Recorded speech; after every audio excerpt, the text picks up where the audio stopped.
I had to become this, I had to be Lala and then Lauren when I went home. Because and keep in mind, they're the same people. Like everyone's like, well, does that mean it's a character? It's like, it's not No. a character.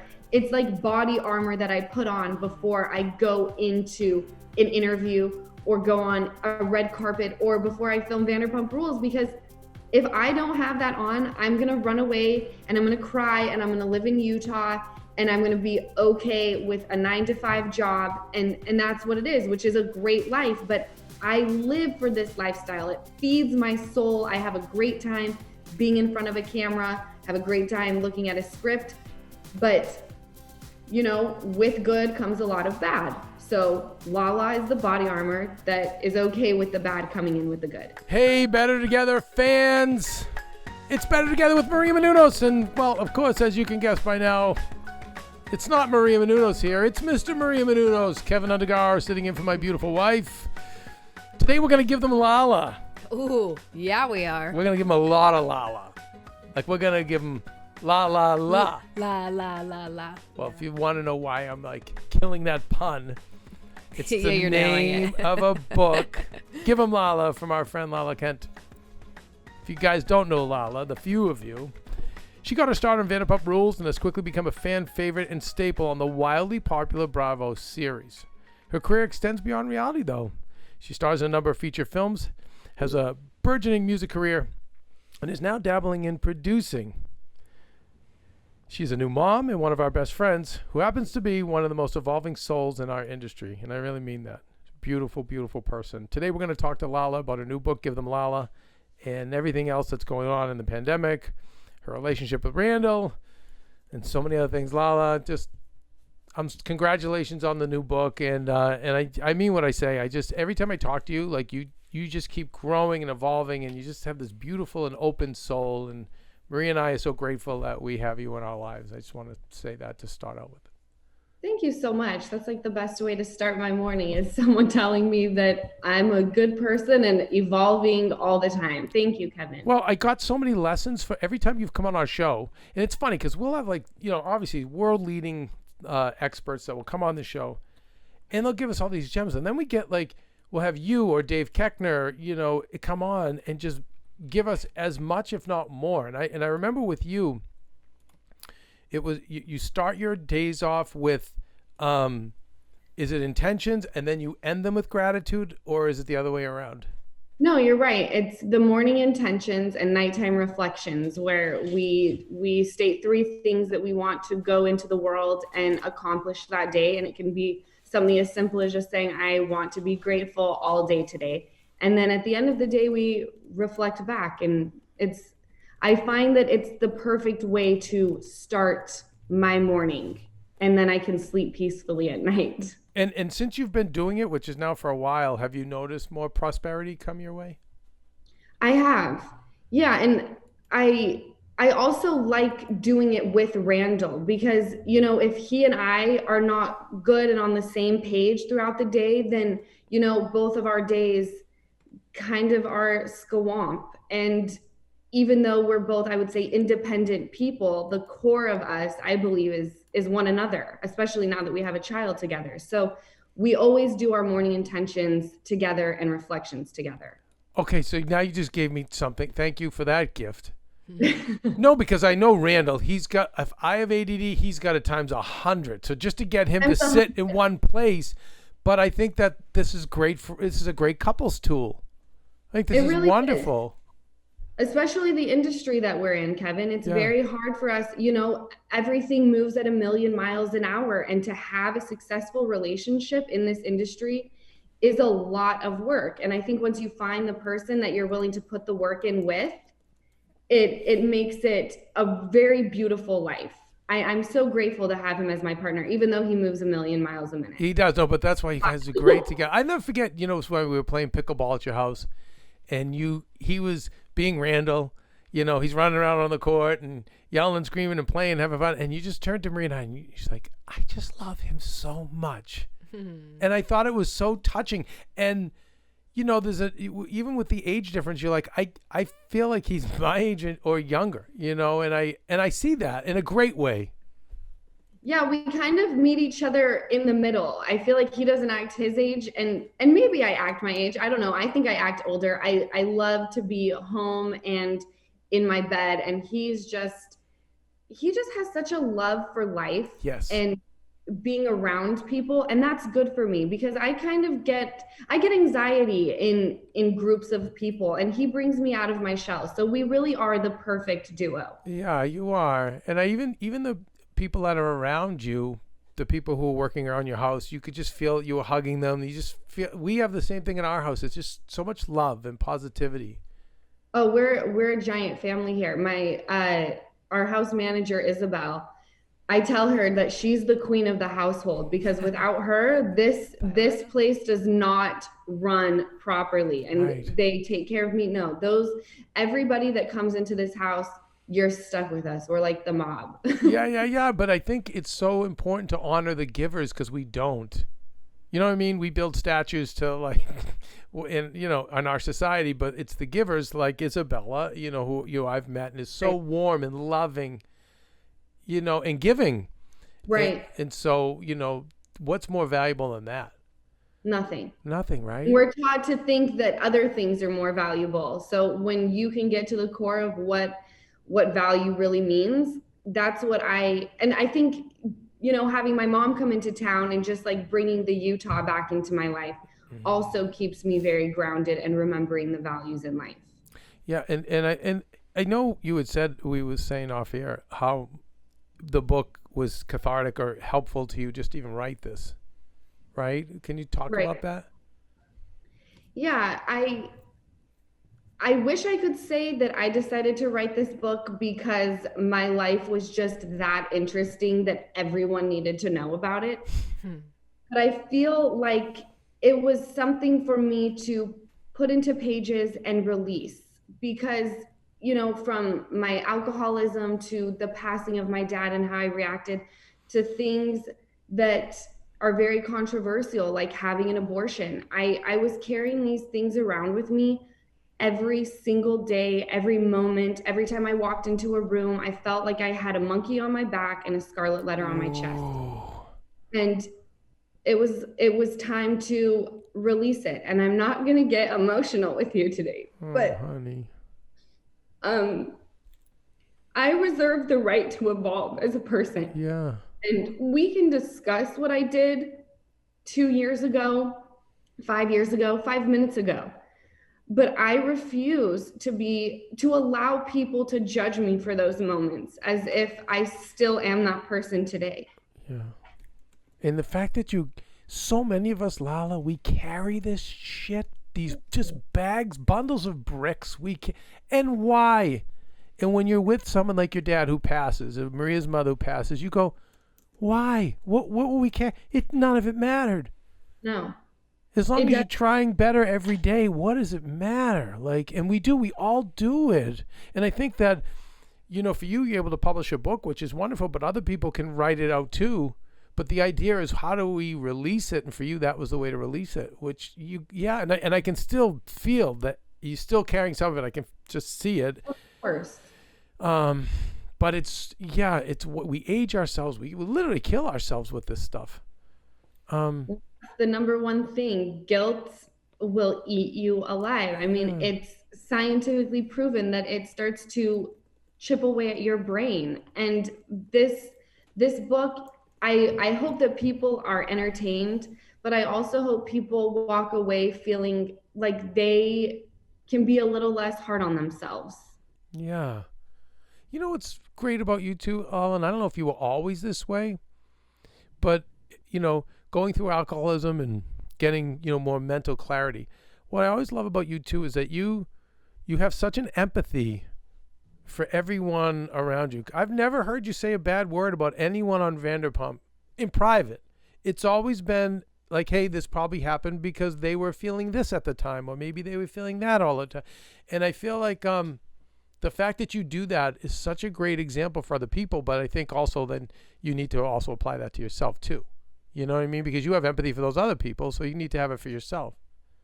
Well, the thing is not everyone's going to connect in life, and that doesn't make you a bad person because I don't connect with you. I'm sure there's a laundry list of things that my cast members could say that I do wrong or messed up. And I try to look at people for who they are, accept them, and even though we don't connect, it's not either one of our issues. It just is what it is. Right. Yeah, I love that though. It is what, and just leave it alone. But the rest of us kind of harp, on it. And I think that's so healthy. Lala, let's go back in time. Let's go to Utah and you've told me some of your experiences, and I'm surprised one you didn't put in the book, and maybe we'll talk about it in the interview. But take us through the experiences of growing up in Utah and kind of, what set the seeds for you to end up becoming Lala, the good and the bad. I know you have an abortion in your 20s, but let's even talk about some of the childhood things that you went through that brought you to this place. Yeah, I grew up in Salt Lake City, and it was very the state is there's no separation between church and state. It's very heavy with the LDS faith. I obviously am not religious, nor am I LDS. So that was always something that was strange to me. And in school, my mom was always called in to the principal's office because people were so concerned, or the staff was so concerned, that I would play by myself at recess and during free time. And my mom was like, I don't understand why that's a bad thing. Like, my kid entertains herself. She has an imagination. That's great. So I've always been the type I liked playing pretend. I liked to reenact things. I wasn't much into the toys. I was more into becoming a character. And I believe that that's because I think the arts were just embedded in my soul and in my DNA. And that was my release from the people around me. Is I was always kind of like this strange girl who liked theater. Mm-hmm. And who liked to go to choir. And it's so funny because the kids that make fun of you for being in those classes are the ones who are worshiping everybody that's in that industry. It's like, well, they had to start somewhere, which was their local theater class, right? Yeah. And so I was bullied a lot, and I relied on my mom to kind of pick me up and put me back on my feet. And due to the bullying, I realized that I was going to have to defend myself because my mom was not going to be in my class to tell me that I was great after someone told me that I was not great. And so I developed a very sharp tongue, which who knew that my sharp tongue as a kid would make for a great reality TV personality however many years later. Right. It was just in the stars for me to be on reality TV, I guess. But that was never the plan. I grew up always wanting, and my mom never signed me up for acting classes. Like, she said, if I want to do it, I have to go out and do these things. I'm 14 years old calling around to people asking if they'll represent me. And it was intimidating. I was talking to these women who were, the owners of the local agency who were getting me. I thought I was so cool because I would book like the local car show to like talk about the newest Toyota Corolla. But at 14, that is super cool. That was a huge deal. When I booked things like that, I was like, I am at the top of my game. But I had to do it all on my own. My mom was not a stage mom. She never was like, let's get you groomed to move out to LA. It was hard shit, Kevin. And you know what? And do you see the gift your mom gave you? Yes. We see every day, Lala, we see, whether it's at AfterBuzz, our network, or here, the parents, the lawnmower parents who are still like doing everything for the kids, and they're hurting the kids so bad. But it's bad. Yeah. Maria had the same thing. The father was like, you're never moving to LA, and I'm not paying for any college that's going to have anything to do with show business. You're on your own. And it turned out to be the best thing. She was like, I always had to fight. I had to fight to figure it out. But that's why you're starring in movies, and you know what I mean? You've got the career you have. Well, I've always known that no one was ever going to hand me anything or do things for me. And I think once I realized that, I, took the initiative. And I remember being as young as elementary school, sitting on the couch watching these kids on Disney Channel being like, instead of enjoying the show, I would sit there and be like, these are actors that are going out and auditioning and they're making things happen. Like, I need to go do that. I had a it was very intense being inside of my brain at a young age. It Yeah. really was. And do you see the correlation between maybe why you got into substance abuse? Absolutely. It was just, it was going to happen at some point. And whether, people can argue that it's in your DNA, it's genetics, who knows? I've lost not close relatives, but, long distance relatives to alcohol abuse. So I know that it exists in my family. But I think it was just a matter of time when you're throwing yourself into show business and you're as sensitive as I am. It's only a matter of time before you're like, wow, all of my anxiety goes away with this serum right here. Right. Yeah. And when your mind's that busy with ideas and you're 14 and you can't even enjoy a TV show, you're going, wait, they auditioned. How did they get there? Who did they talk to? Who did they know? How do I? Yeah. 100%. And you need to figure out a way to quiet the brain down. That was my way, and it backfired tremendously. Well, it didn't, right? Because look at you now and the journey you've been on and all the great information you can share with everybody. You know what freaked me out when you told me about your experience as a model at 14 with an agent? Do you remember the story I'm talking about? Uh-huh. Do you mind sharing that? No, I don't mind. Just for and by the way, for all the people that are pushing their kids into Hollywood at a young age, I think it's a really great story. It is a great story. I don't want this story to detour people from putting their kids in show business, because I think it's important to support your child and what they want to do, but you need to be cautious. My mom and I were just people from Utah, and everybody in Utah that was in the business, they were stand-up human beings. So when I came to LA at 14 for vacation, I was standing with my mom outside of the Ivy. We had just had lunch in Beverly Hills, and this Porsche Cayenne flips around, and a very well-known agent at the time gets out. He says that I have what it takes. And, we thought this was cool. And we set up a meeting. My mom went to the original meeting. He said he wanted to take me to meet casting directors. I was actually staying a week later than my mom to be with my friend and her aunts. So my mom was like, that's great. She'll still be here. I'll have, we'll call her Susie. I'll have Susie, bring Lauren to meet you, and you can take her to meet these casting directors. And it sounds, when I hear myself say it, I'm like, I cannot believe that my mom would do that. But we were naive, so naive to all of it. And I show up to his office that day, and I already had a pit in my stomach. See, the female intuition kicks in at a very young age. And I think it's important that moms tell their kids to listen to that. It's the only thing that won't lie to you. And I was feeling sicker than a dog. I was white as a ghost. I walked into his office, and he basically told me that I look like shit. I'm 14. He's 28 years old telling me I look like shit. I told him I didn't feel well and I wanted to go home. He told me to pull myself together in the bathroom and to call Susie to come back to get me. And he ends up taking me to a back elevator that I did not come up on. It was not the one that leads into the lobby. So I was thinking it was strange, but maybe he had a better way to get down to the parking garage.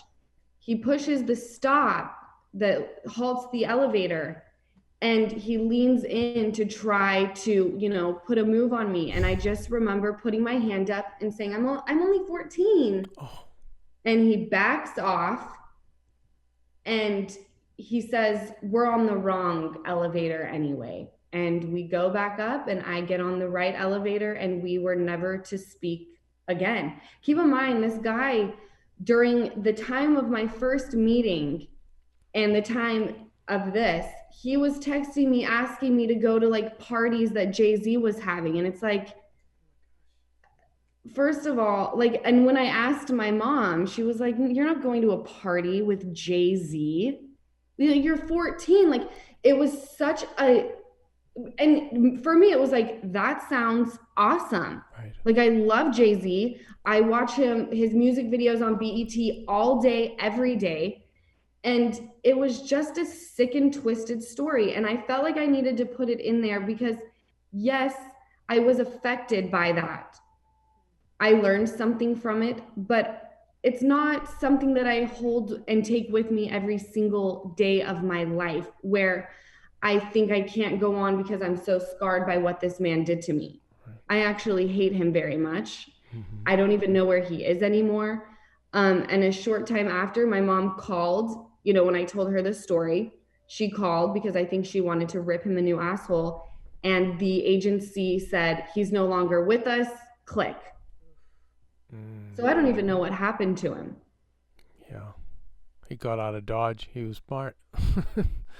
Yeah. Where he got let go. I don't know, but I felt like it was something that needed to be put in the book because there is a movement, the Me Too movement, which I respect it so much.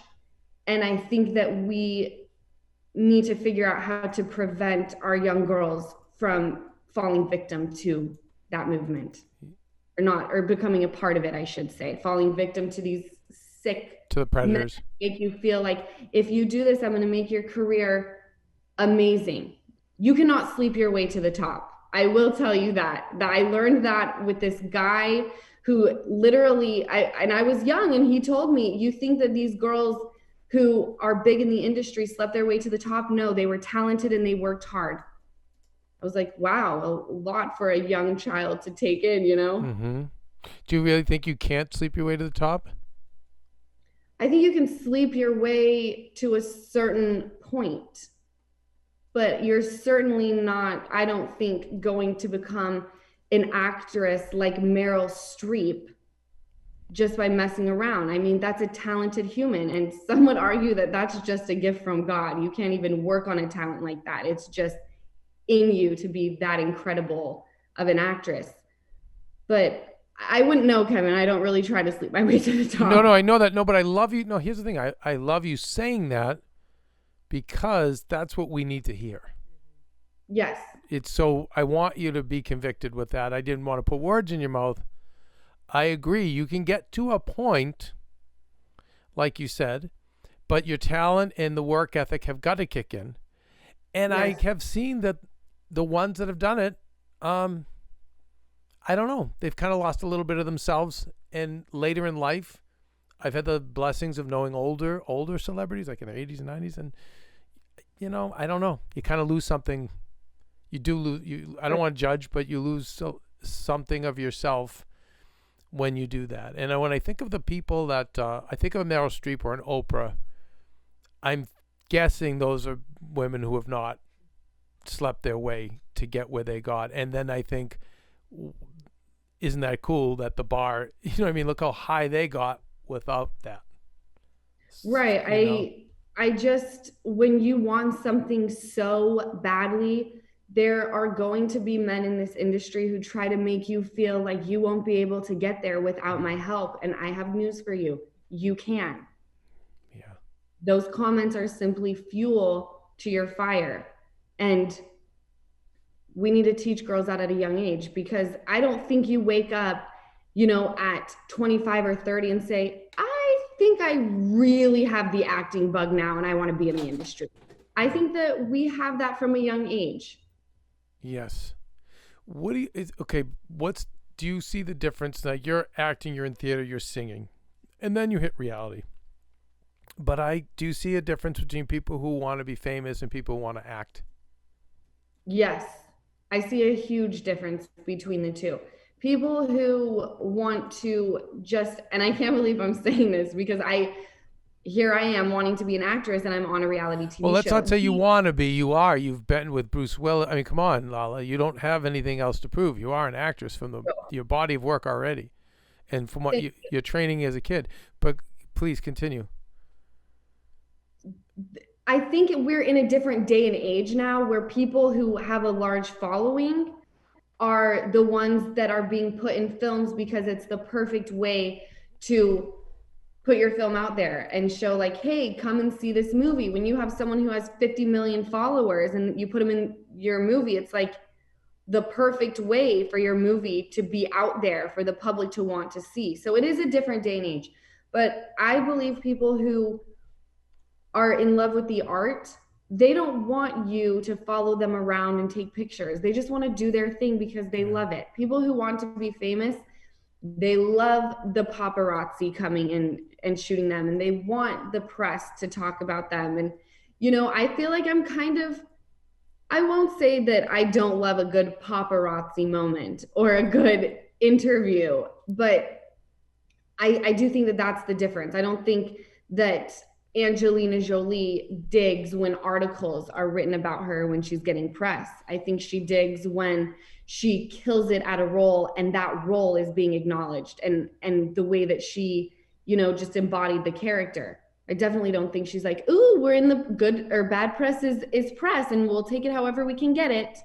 Right. I think that's the difference. Yeah. Am I making sense or am I rambling? You are 100% making sense. But I think this is important because I think that there's people who are lying to themselves, saying they want to act, but they just really just want to be famous. And I think, in my experience, it's a recipe for disaster and real unhappiness, because when your joy or happiness is completely dependent on all these outside factors you can't control. Right. It's scary. It is scary, when I first moved out here and I wanted to be an actress and I was doing my auditions and all of these things, LA kind of sucked me in and my vision got blurred and I was forgetting what my goals were. And then I'm suddenly on a TV show and people care about me, and you do start becoming addicted to all of these things and people wanting to talk to you. And it's like, wow, people back home were like doing everything to avoid me. And now I'm like important. So it does, you have to come out here and be a strong human being and remember what the goal is, because this town will eat you alive. I mean, it did eat me alive. And thank God I place it on the passing of my dad. I think he acted as my guardian angel to bring me back to real life and say, this is not working for you. You're a drunk. You're running your life into the ground and you need to pull it together. I felt that from him. Thank goodness. Yeah. And so that's what grounded you. And I think your relationship and now being a mom, I think, are all the things you'll go back to. Yeah. Being a mom is like the best thing that's ever happened to me. Yeah. Yeah. I remember when you guys, you were just talking about the idea and with the house, like there's one extra room and we're hoping someday, and look at you now. I know. And no one could have prepared me for this level of just love and obsession. And, you hear people say often, like, I would die for you. I would literally die for my daughter. Yeah. And it's amazing. Yeah. No, it's beautiful. I mean, I don't know the feeling yet. I can only see it through my friends. But I think it's wonderful, and I think it's going to be great. How as I know how Randall is with his first two girls. What is he like with her? He's the cutest dad in the entire world, and that's initially what drew me to him. Is our first night together that I write about in the book, where we had a long time of texting and things like that, and then when we finally were intimate, it was the next morning that I heard him on the phone with his kids, and that was just like, oh my gosh, this is like a really good man. Yeah. Because I know, the relationship I had with my dad was so beautiful, and you can't even describe it or put it into words, but I could feel it. So I knew he would be a great dad. And here he is with Ocean, my daughter, and I just know that he's always going to take care of her and her little heart. So 100%. Yeah. And are you back to work now, Lala? in terms back of to work. filming? Yeah, like We're filming a little something right now. right now. So okay, so what's that been like to be back at work while being a mom? Well, this is our first day, and I won't even lie. I sobbed last night because I've been with Ocean, my daughter, you know, all day, every day since she was born. I'm, constantly holding her, feeding her, putting her to bed, changing diapers. So today is a lot of press with the book. Now we're filming Vanderpump Rules, and I'm like feeling a little bit out of sorts. And she's just upstairs. I can hear her, but I'm like, I'm needing, I don't know. It's a strange feeling. Yeah, I see. I it's got to be an adjustment. I think that with Maria, if we have a baby, I don't think she's gonna have a really hard time going back to work because I think it's like the joy of being with the babies. But you have to because you need to support her too.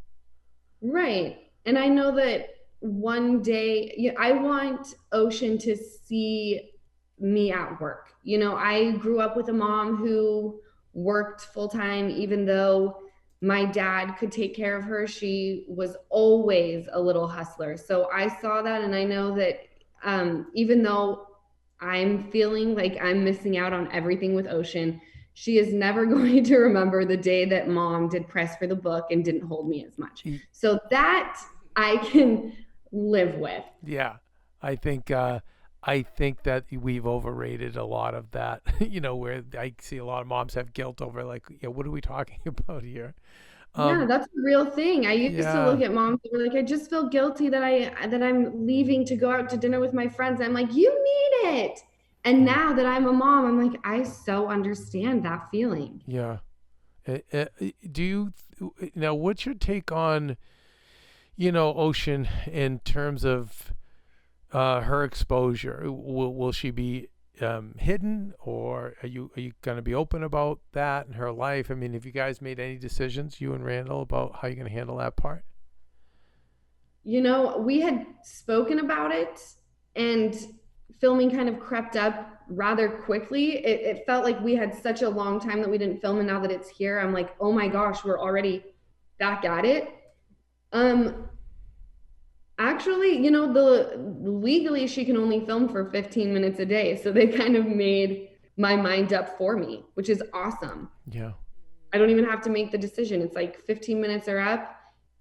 She can't be on camera anymore. So, yeah, it is weird. I see accounts that are made for babies, and then I'm like, do I get one for her? Do I not? Like, it's a very weird. Yeah.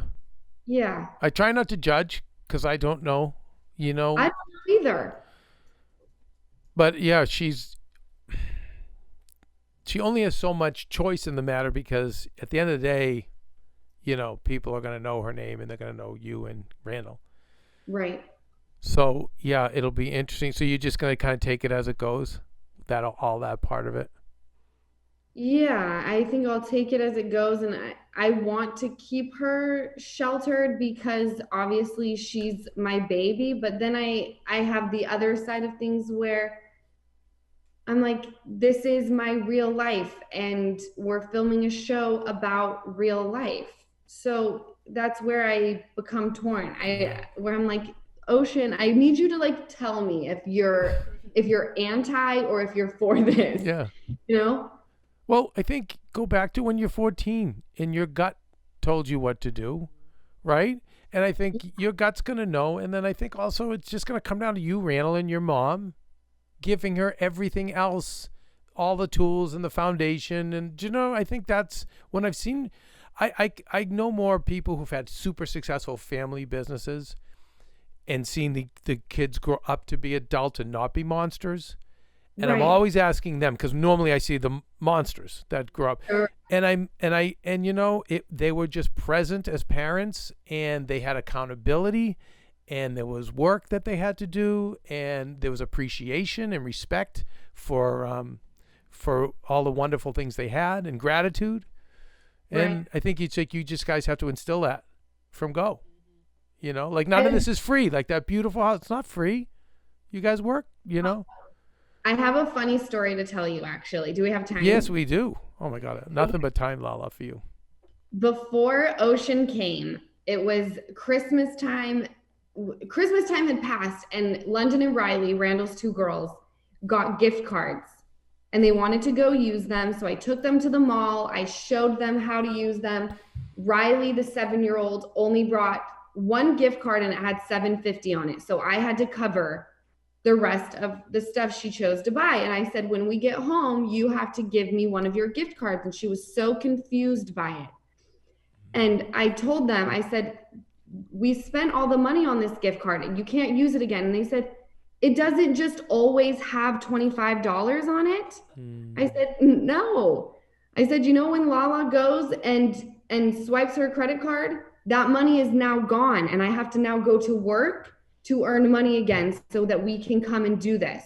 And they were so shocked by this fact. I showed them, this is not worth anything anymore. It goes in the garbage. The 7-year-old cried.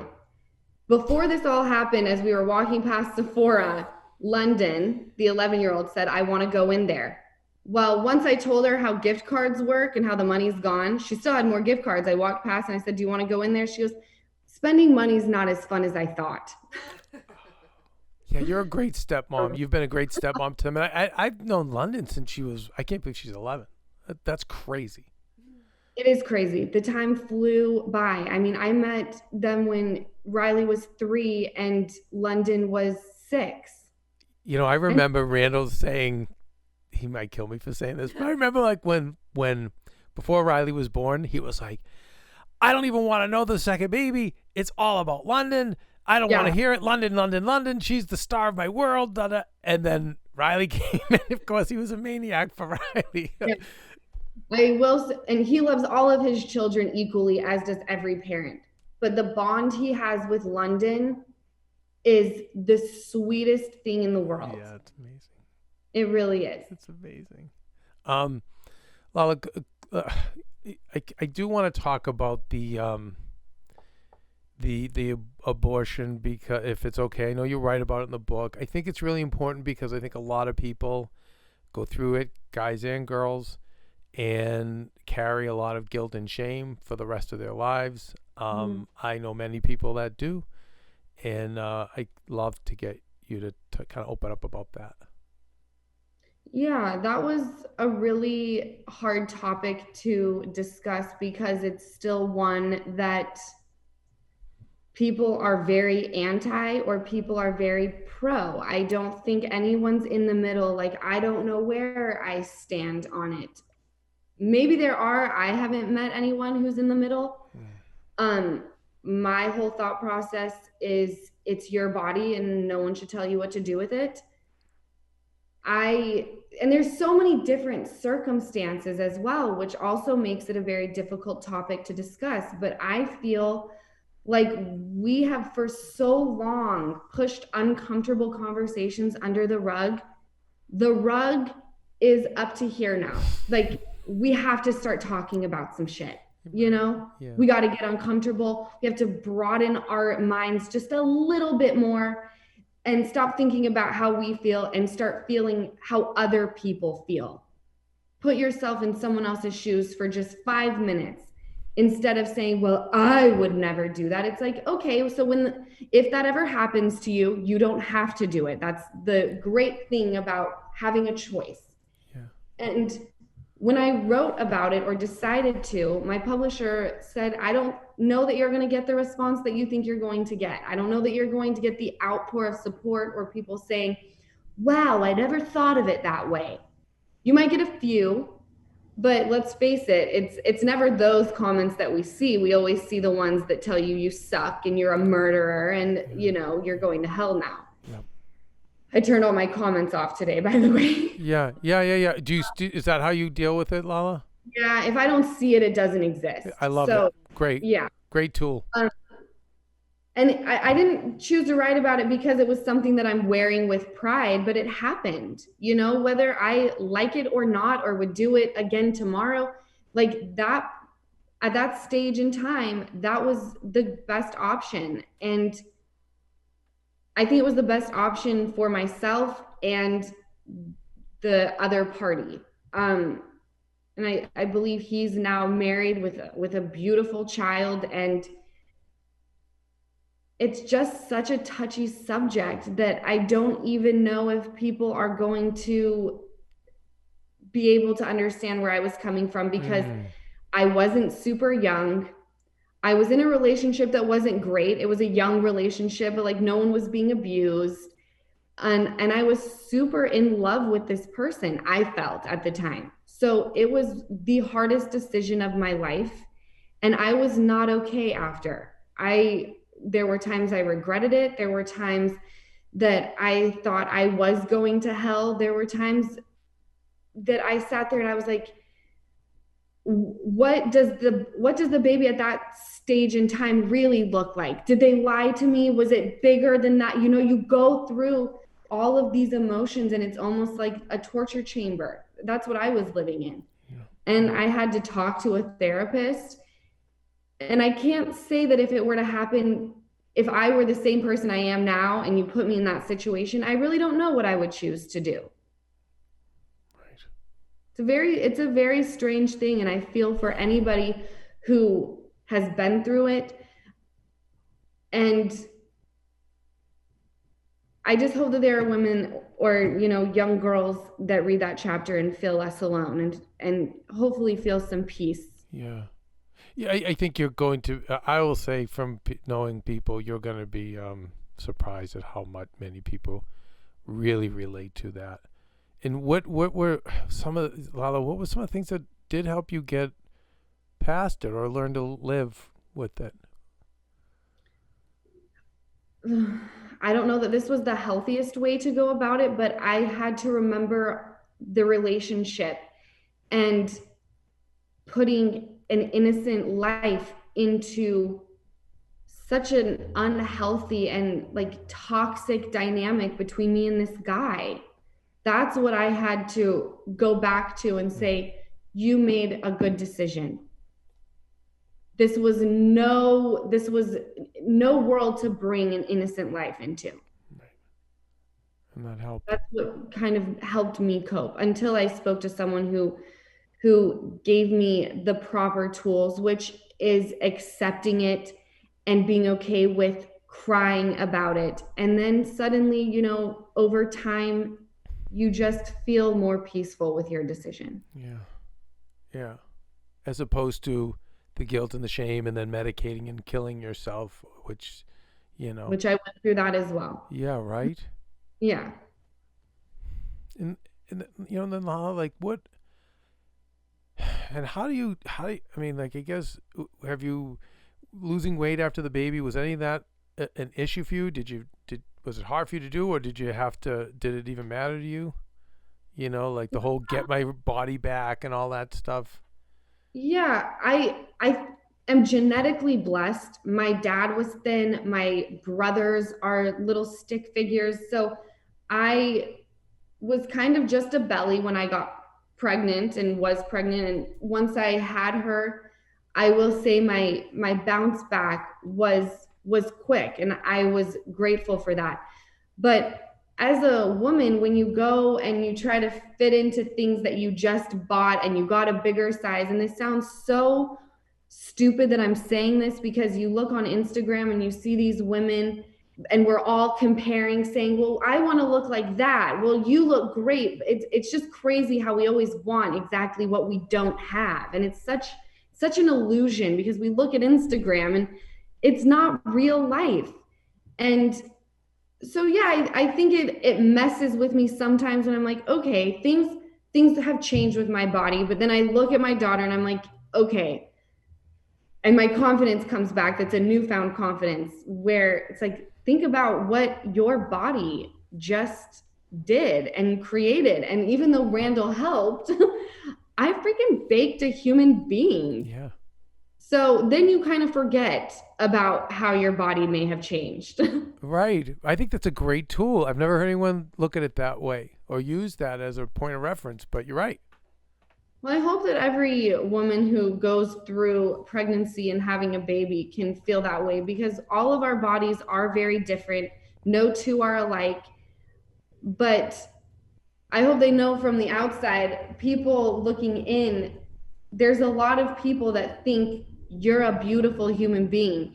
It's just that little devil inside that wants to focus on all of the negative things. But for every negative, if you really think about it, there's 1,000 more positive.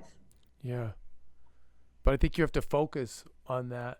And I think muting these things is good. And I think that the exercises you do in the morning and the night Yeah. really help. Kevin, I do focus on the negative. I'm a glass, I think I've told you this before, I'm a glass half empty type of person. I have to actively, bring myself to a level of you're going to be positive today, you're going to be grateful, you're going to think about all the things that you do have going on rather than not. And because I know negative comments affect me, instead of going there, it's like just turn them off. If I can control it, then I'm going to. I'm a Virgo. I like control. Yeah. But it sounds to me like, you're putting in the work. And I think a lot of people can relate to the half empty look at things, but you're working at changing that. Because a lot of people don't think you can change that about yourself. And maybe you're not changing it, but you are controlling it. Yeah. Well, just being a human being is a lot of work. There's, we come how we are, and then we constantly have to work to evolve and keep the evolution happening. It's exhausting. It is exhausting. It's funny. Just a side note. So a very, very dear friend of mine, who I'm as close to as you and I are, Ebony K. Williams, now the star of New York Housewives. Yes, I can't wait to watch her. I'm so excited for Eb. So we've known each other forever. She started at my network, and we've been super close for years. And so last night, I watched it was a wrap up of last season. And it was good because I haven't watched New York in probably like a decade. I watched a little of Jersey and then Beverly Hills, but I never watched, for whatever reason, New York. And I have friends with some, like Dorinda and, some of the girls on that show. But I watched this show, and they cut it up like a highlight reel almost. And when I saw the the toxicity, the insanity, I'm like, that's not Ebony. And I'm like, and I'm like, oh my God, like what the hell is poor Ebony getting herself in the middle of? And she's strong and fierce, so she's going to be fine. But I swear to God, like if you were from another world and you watch this, you'd be like, what the hell am I watching? And I don't even know why I just even brought that up to you, because you're on a different show. But you wouldn't change the channel. Nope. So No. Ebony understands the assignment. Okay. That's what I thought. You understand the assignment. There it is. Even though that's real life, you throw people in a room together who have different values and different outlooks on life. There's bound to be, that's why you bring those people onto the same show. So is it like The Sopranos? Like, this is the life we chose? That's the line they always say in the mob. Hey, remember, this is the life we chose. Kevin, 100%. So okay, but so you go in knowing it's your assignment because you're a veteran and you're on this journey evolving. I go in knowing that there is no gray area in that moment. It is black or it's white, and if you have an opinion, I have an opinion, and you voice it. There's nothing that goes unsaid when that camera turns on. Okay, so that's you. You're right. Going into it with this understanding, like, hey, we're going to war. That's it. Basically, like, I know what this is the life we chose. But as I'm watching some of these shows, and by the way, let's go back, and you've expressed to me what medicating does to you, the kind of like fantasy world it puts you in. Like, so a lot of these people are drinking very heavily. I'm not so sure that they know that I'm going into battle, or I'm going into this world, and I understand that this is my. It doesn't seem that way. It just seems like they're going along for the ride. Whatever comes and happens. I don't know if there's that much thought other than just drinking and saying whatever they want. Right. But the thing is that you never know when it's going to pop off. It just kind of like someone says something and you're triggered, and it's like everything you've ever said behind their back is now coming to the forefront, and it could go either way. And it makes great television. And that's why I had to become this. I had to be Lala and then Lauren when I went home, because and keep in mind, they're the same people. Like everyone's like, well, does that mean it's a character? It's like, it's not No. a character. It's like body armor that I put on before I go into an interview or go on a red carpet or before I film Vanderpump Rules, because if I don't have that on, I'm going to run away and I'm going to cry and I'm going to live in Utah and I'm going to be okay with a 9-to-5 job. And that's what it is, which is a great life. But I live for this lifestyle. It feeds my soul. I have a great time being in front of a camera, have a great time looking at a script. But, you know, with good comes a lot of bad. So Lala is the body armor that is okay with the bad coming in with the good. Yeah. You know, Deepak Chopra says, he said it on this show, that we have many roles in this life and we're not any one role, you know, and I think that's what a society doesn't want to accept. They all just want us to be whatever they say we are, or it's black or it's white. And when you are Lala, but you're also Lauren, I mean, this, you know, I know people would love me to just keep talking Vanderpump, and maybe there's a little more time for Vanderpump, but I think there's something really important that I want you to talk about that will help a lot of people. The impact of changing your name, because I did the same thing, by the way, from Lauren Burningham to Lala Kent. I feel like there was something deeply psychological and transformative about that for you. Is that accurate? 100%. It's when I think, and it's strange because when my mom calls me Lala, I'm like, oh, no, Lauren. And certain people that I've known from childhood where they're like, do I call you Lala now? I'm like, please do not. Like, that is, you know me, you know my deepest, darkest secrets, you know every wound I have.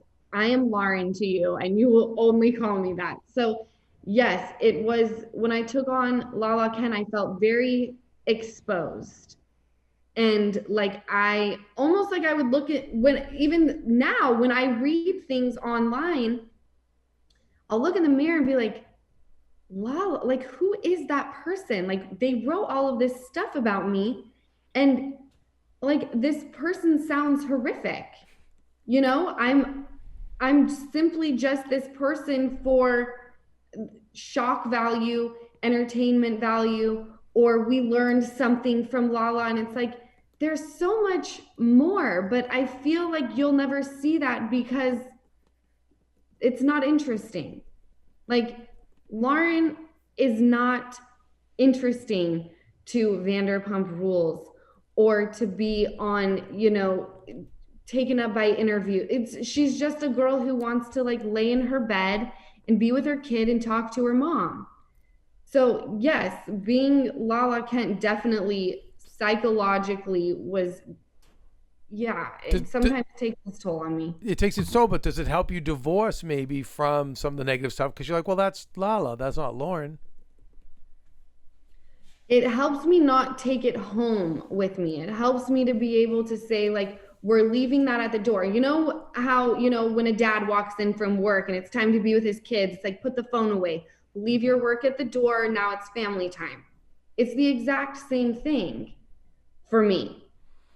But when you decide to do this, though, right? You decide it's because it's a big thing. You've been this name that you're proud of. I'm sure Lauren Burningham, but when you made that decision, what was it like Lala Kent's just a cooler name, or was it, this is going to help me become to get out of the box, maybe Utah or family or society put me in, it's going to allow me to be free and be something new? No, Kevin, I actually didn't even make the decision on my own. My name is Lauren Burningham, like you're burning a ham, and everyone calls me Lauren Birmingham. So already I knew this name. Right, which I just did. That's what I thought it was. Yes. And can I tell, it's totally fine. Everyone does that. And that's that's how I knew this name is not for Hollywood. People can't even, it's just too much. It's not that I wasn't proud of it, but it was not a great stage name. So I switched my name to Lauren Kent. I took my dad's first name as my last because I still wanted to represent him. I changed the E to a Y so that if someone in a casting director position said that girl, she spells her name with a Y because Lauren is a common name, they would know something different. And then I get out to LA and my best friend from childhood lives out here for 10 years. And she has called me Lala because that was my nickname back home. She's introducing me to everyone as Lala. So no one knew who Lauren was anymore. It was like, oh, Danny's coming with Lala. So that was just my name now, whether I liked it or not. And as I went on through Vanderpump, Lala became my shield because I became this person who could deal with shit and go toes with people. And you're not going to see me cry because only Lauren from Utah cries. So I'll do that when I get home. Does that make sense? Yeah, so it helped. And I do think that for people that want, so you weren't consciously thinking about it, but I think people that want a new start, it's kind of a nice technique. It really is. I see the same thing with Jax Taylor. When we're alone, just like with all, a group of friends, no cameras, no hubbub, he is Jason Couchy and he is an incredible human being. But Jax Taylor is reality TV gold. No one wants to watch Jason. I want to watch Jason. I do too. Yeah, but that's so interesting. So because I was wondering, there are certain reality stars who turn it on because they know it's showtime. Yeah, I think so too. But you can tell those people don't last on TV very long. So the ones who act like you think you want them to act because they've watched it somewhere and they think that's what makes good TV, those people are like moving on to the next. So with Jax, he's still, it's got to be, if what you're saying is true, then the Jax is still part of Jason. Jason might just be like that other side of him, but Jax might be times 100. Jax is the one that's thrown into situations with people that he doesn't get along with. Kevin, would you ever, if you didn't enjoy someone and they talked behind your back, would you ever be like, I'm going to call them to go to dinner? No. Never. Exactly. Never. We're thrown into situations where we do call them to go to dinner. And we try to work it out and we try to get on the same page.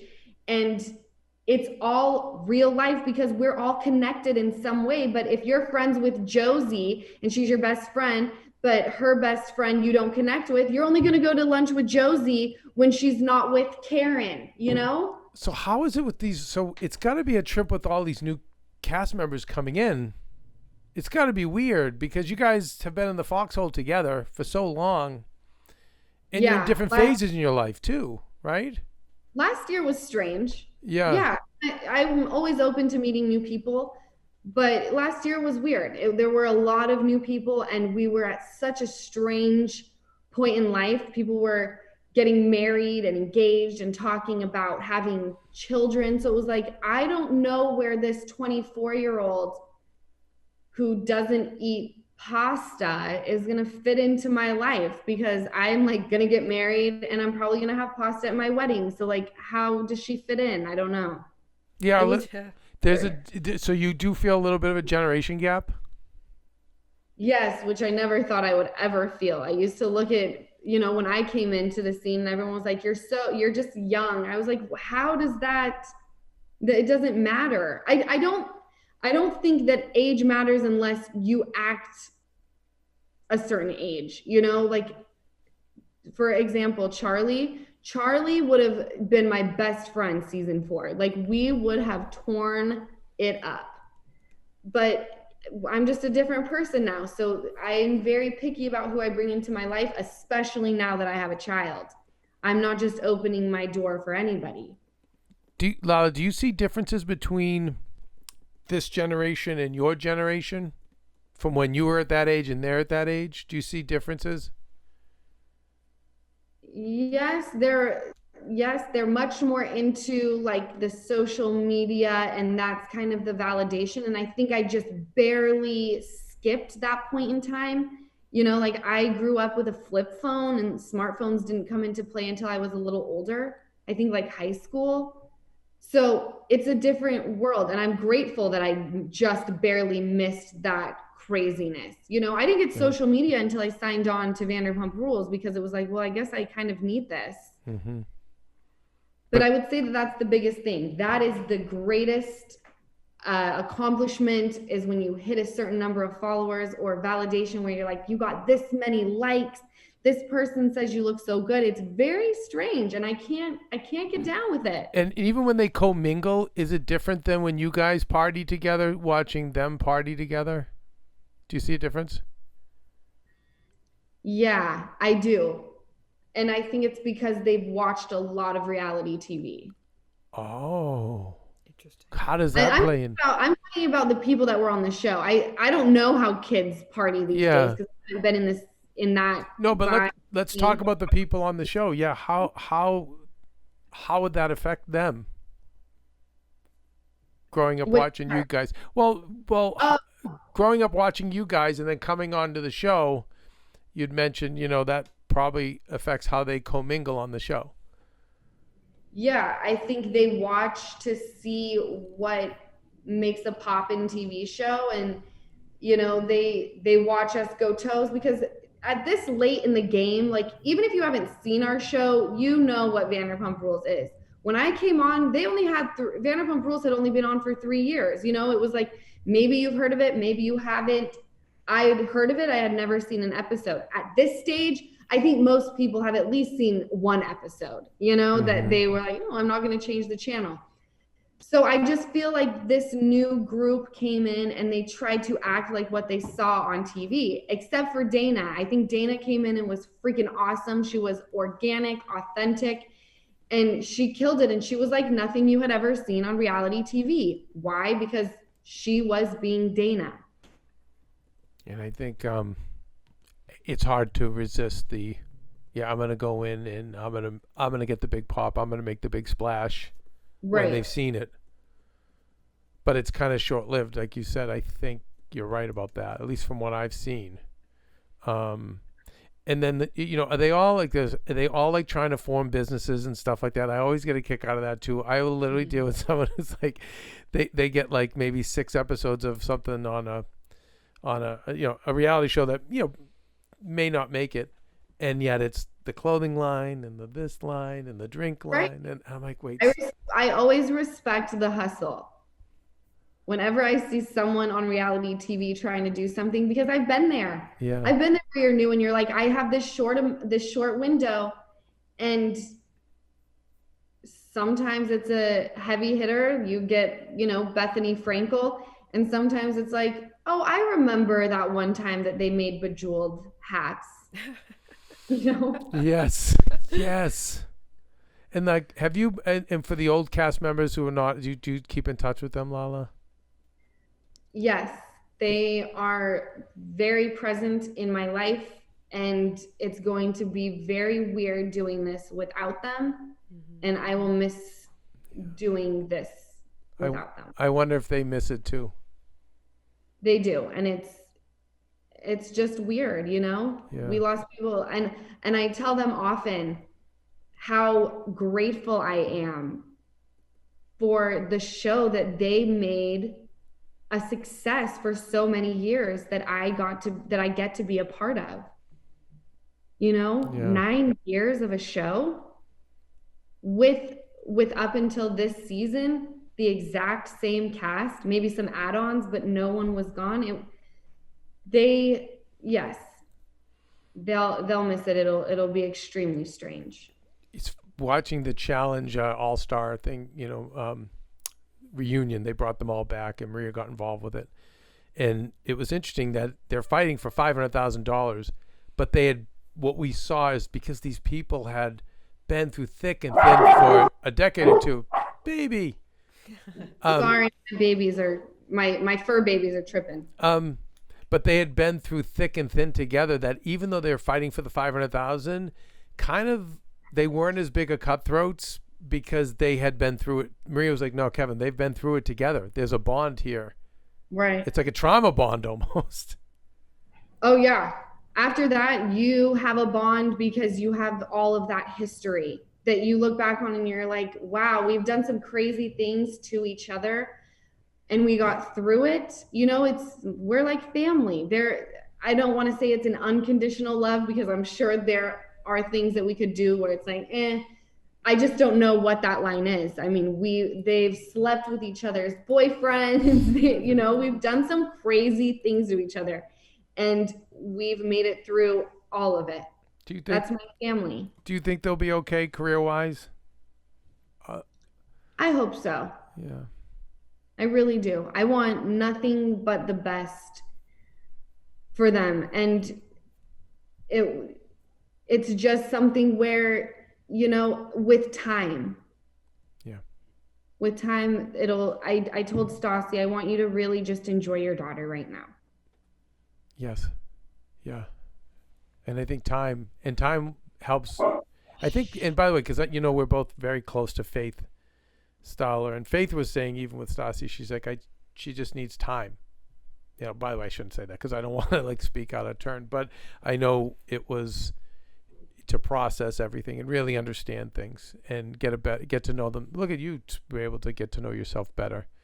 Yeah, the pandemic, I think, offered a lot of time for people to make some serious changes. Yeah. Because we're stuck with ourselves.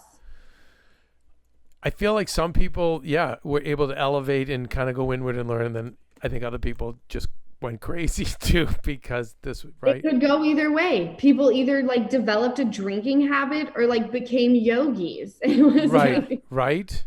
Yes. What do you think? And how do you think we come out of this, Lala? As hopefully we get back to living.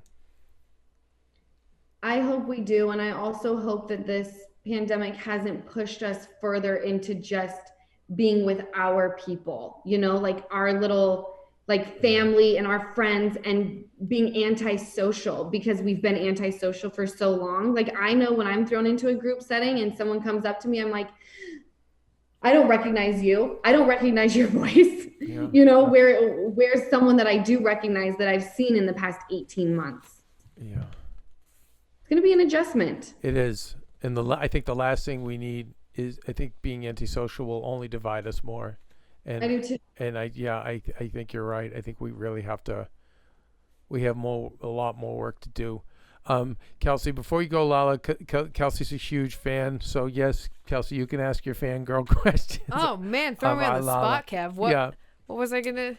What? Oh, I was just, Lala, you and I briefly talked about it. I thought it's so sweet that you have kids at the same time as all your friends and everyone on the show. I just think that that's so cool. And I want to know if you guys have swapped any fun advice. Ooh, fun advice. Because Brittany, we were all, due at different points in time, obviously. Yeah. And there were, my baby came in March instead of April. So the advice that I would say that's not fun, but has been a topic of conversation, Kevin, I'm sorry, but I'm going to go here. You get extremely constipated after an epidural. So our topic of conversation was how to pass a poop. Oh my gosh. Without ripping your stitches. But thank God you guys have each other. I know it's disgusting, but this is real life. This is what it's turned out to be. Truly. Oh I told Brittany, I was like, you need a lot of laxatives. That wasn't helping her. So, but good news. She finally passed a good one. I know that you were dying to know that. Yes, Kevin. Brittany. Kelsey, thank you for the awesome question. You're so welcome. So welcome. Also, I'm loving the merch, by the way. That what does it say? You've started reading books? Yes, season 4. Peter Amazing. asked me, so what have you been up to? And I said, I've taken up reading books. Yes. And apparently people thought it was really funny. So I made some merch that said that. And I thought that you guys would think that was cute. Love. Lala, you are such a gem and such a joy, and I'm so happy for you, and I can't wait to see what comes next. I know, we should ask her what is your one you always obsessed about? What is your self-care rituals? What is it that you always say? Many people on the show, we have all these healers and these experts. So I think it's so cool to always ask everyone, what are your self-care non-negotiables? I know Matthew McConaughey told us that he was if I don't get 9 hours of sleep every night, I'm out. So I always think it's fascinating. We know someone who does a quarterly sabbatical, self-care sabbatical. Yeah, it's like, even when she had no money, she would go to like a DoubleTree Inn for like 3 days and shut her phone off and just do whatever. Yeah. So what are your self-care non-negotiables? So I have a strict bedtime because I have to take a shower and lay in bed and watch at least 2 episodes of a show before I go to bed, preferably Housewives. Those are about an hour each. So if I roll into bed at midnight, that hits me, closing my eyes and slipping into REM at 2 in the morning, maybe 2:30, and then I have to be up with the baby. So my non-negotiables are I need to start getting ready for bed around 7:00. So I can get the shower or bath that I deserve and time in my bed. Dang right. Okay, so I love that. I forget that you and Randall are like Marie and I, where you're obsessed with television. So you're watching all the other reality shows. You watch all the Housewives? Oh yeah, I know everything about all of them. I just finished season 12, the most recent season of New York. And now I started again, and I'm on season 3. Wait, you rewatch? Oh yeah. Because we're 90 Day Fiance diehards in this house. That I watch with Randall. Yeah, that's great couples viewing. We watch without each other. Great couples viewing, but I can't see myself going back and watching it. And the other thing that must be strange for you is because you're in this kind of fraternity sorority of reality stars. You know all of them personally, a lot of them, right? Yeah, I would say a lot of them I do know, and we follow each other on Instagram, and it's like when we see each other, it's really fun. I will say I've never met a housewife that I've never met a Bravo celebrity that I haven't liked. Oh. You know what? Cool. Now that you mention it, neither have I. And Maria, no, they're amazing. Every time they've come in to do the show, I've always ended up friends. I've gotten invites all to their houses. Like you're right about that. They kind of know how to have fun. They're so fun and they're so entertaining. And I'm usually like, wow, you are exactly how you are on the show. Like when I watch you having fun, this is exactly, I don't want to be on your bad side because I've seen you go toes.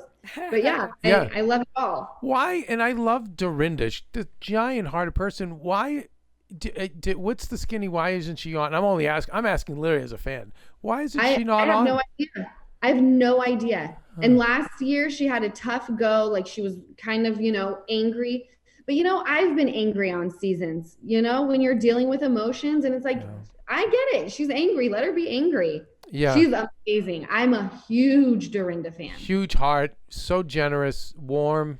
Yeah. I was just like, because I was like, wait. She likes hard and she loves hard. That's what it is. Yeah. That's about her. Yeah. Maybe that's a recipe for the best reality star too.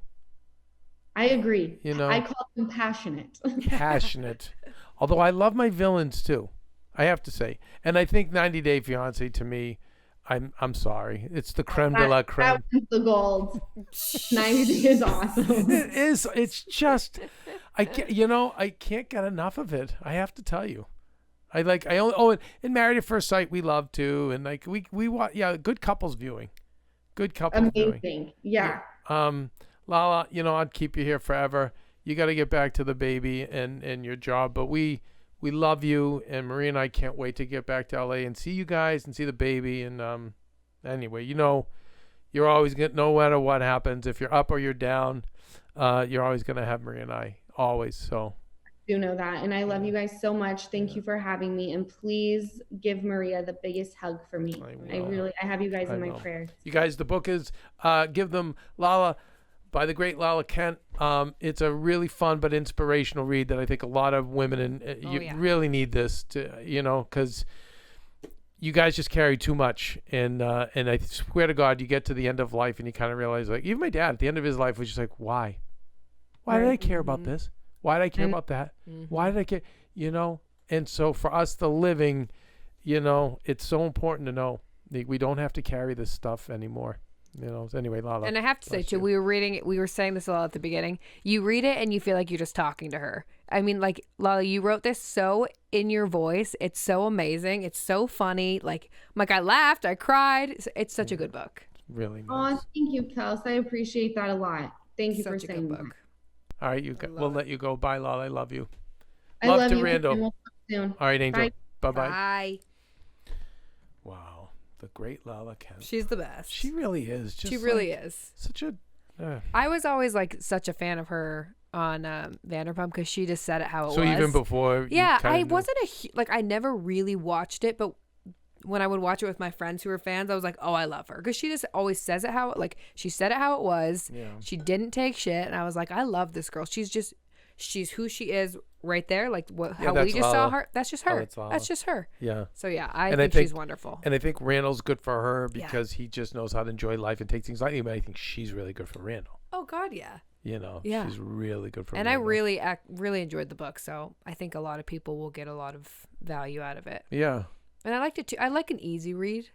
Like we have so many people. It's like, I mean, it's intense. Yeah. This show's intense, and like we talk about all the time. Like Kelsey and I go to class every day.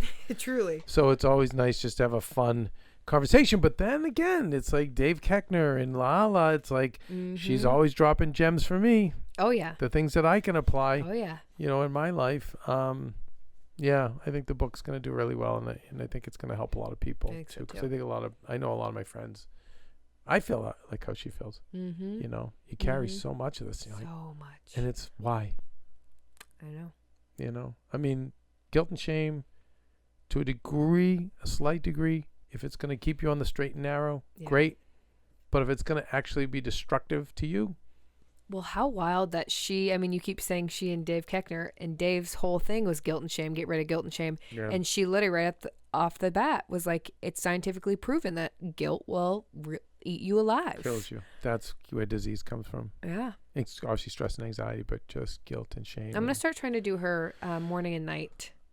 I think it's amazing. And I've always wanted to do it, and I never committed to it. Yeah. But I think the new twist she gave me is that do it with couples.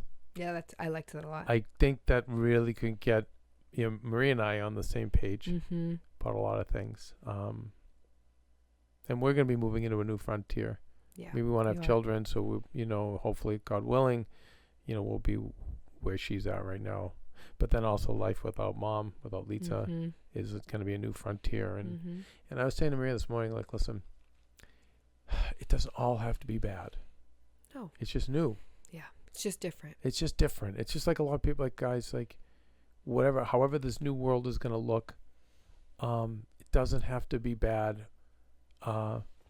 Or even good. It's just different. And that's but life. Life is if things were all the same, we'd be in the Stone Age. Yeah. Well, I think if you have that mindset too, it's like you can just go about it more easily. Like you talk about, Kev, it's an adventure. What is your word that you use? Yeah, you just look at it as, I think it was that. I think it was an adventure. Yeah, look at it as an adventure. Yeah, you were a pirate. I was a pirate. I love like that's seared in my brain now that you said. I love it. Like why? It's like, okay, that's so what, when I was in the carny business, and I could look at it like, oh my God, the next 20 days, I'm going to be, if I sleep at all, be under a truck here and there and on, all this, just brutal. But then I would look at it like, you know what? Like, okay, the next adventure is, how do we, go to Lollapalooza, this place called Randall Island, and we're going to see all these crazy bands and all the misfits and miscreants we're going to meet, and how do we work, how do we even accomplish the goal and come back alive, and I always looked at it that way. And so that's even with you, Kelsey. It was about, hey, like, how often can you have a summer in Boston in your 20s, like, and be single? I mean, in New York too. So it's like, don't look at I can't be in LA, which you've already been in LA. Look at it. It's like, hey, I'm going to meet all these new friends. And by the way, you've already made lifelong friends already. So you got to, and I, even with the pandemic, it was like, wait, how am I going to renovate this house? Wait, what? Now I have to do this massive renovation that is way beyond me. I'm not an architect or an engineer. Right. But it was like, okay, let's just see how far I can take this body and this mind, and we're gonna figure it out. And I'll sleep on the floor and with microwave next to pirate. me, and I've just lived a pirate's life. Pirate's for me, life for you. But you can tell she looks at Vanderpump that way too. Totally. Going in. Totally, And I think the totally. more you look at things like that, and and death is part of life, and so what's next now? For us here, what's next? What's new? Yeah. And let's start planning the new adventure, as Maria's mother would want us to do, and that goes for her dad too. So we're still not there yet. Obviously, it was loose ends we're still tying up. But anyway, the spirit of Lala Kent. Spirit Wonderful. of Lala. And that was nice. It was a nice interview. I hope you liked it, Kelsey. I loved it. I thought it was great. Yeah, she's a really special kid. Every time she's been on, I'm always blown away by her. Well, I'm also blown away by the fact that she's only 3 years older than me. That's crazy. It's a lot of living. A lot of living. A lot of living. I'm like, what? I always forget that. Yeah. Well, it's funny. She is an older soul. Yeah, she definitely That's why does. she's with an older guy. But then, Hannah Stocking was just a younger soul. Right. Not immature, Right. but younger. Right. You just felt like she was younger That's what I said from the get-go. I mean, I felt like I was talking to a 16-year-old. Right. Although the girl's brilliant. She's a she was starting to be a doctor, but a younger soul. Yeah. So I have a medium soul. I'm just kidding. No, because it's older in some ways, Kelsey. No, I think so too. For sure. But then it's young and it's light in others, which Lala's too. Mm-hmm. But yeah, it's I don't know. It's the adventure called life. Mm-hmm. Anyway, all right, Kelsey. Until then, what? Until then, Kev. Well, I just have to say again, Vincenza did great. She did so good. Kevin that's right. scared her so many times when you got excited. Oh, I'm sorry, Vincenza. I didn't mean to. She was like, oh. So, but she did so well. Are we going to show her diamond necklace? Yes, please. This is just great programming. I've showed it a couple so times. I'm just a proud dad. Come here, honey. Look at Come her. here, sweetie. Wow. We have our little pandemic cut, which means Daddy has to do the trimming and the grooming. And so we've introduced this new little. Yeah, she's blinging. This new little ponytail. Oh yeah. 10 years we never rocked that look, and then she's got her little diamond collar. She looks so good. She's doing so good. She's doing so well. Good job, Vincenza. Unfortunately, Lita and Maria's dog is not. Beethoven's not doing well. I know. So he's very sad without, He's he's lost without Lita. So we're, little doggy tip. We just have to hold him as much as we can, and kind of show him positives of a new life. So yeah. Anyway, all right. Well. All right. Kelsey, on that note, Until then, you guys, be nice people, make good choices, and be present. And give them Lala. Yes. Bye. Bye, Vincenza.